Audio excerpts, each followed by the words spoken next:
Sveikiname su visais, kurie domisi paslaugomis Joniškio ligoninėje. Dabar esame jau kitoje mūsų operacinėje, ortopedinėje, traumatologinėje, kur 4 operacijos ką tik baigėsi ir su čia su gydytoju Vytautu ir noriu, kad Vytautas papasakotų, tai kągi žmonės gali gauti, kokią pagalbą Joniškio ligoninėje iš tavo srities.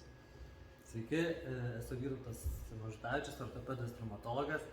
Ką tik baigėm 4 artroskopinės operacijas, kaip ir kasdien darbas vyksta intensyviai, turim surinkę beproto gerą komandą ir kiekvienos savo srities specialistą.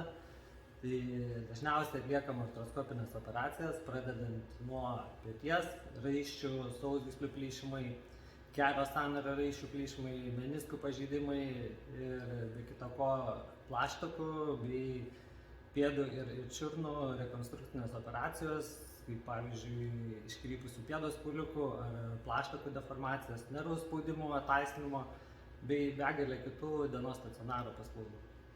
Taigi, gerbimieji, komandą turime, galim pasidžiaugti, kad turim surinkę labai gerą ir jeigu turite problemų susijęs su atramos judamojo aparatu, tikrai galite kreiptis į mūsų įstaigą pagalbos.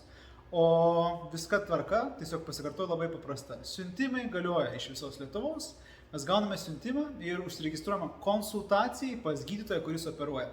Mūsų interneto svetainėje jūs matysite nuorodą, kur bus detalizuota, kur, kokias operacijas, į kokias sritis yra įsigilinęs specialistas.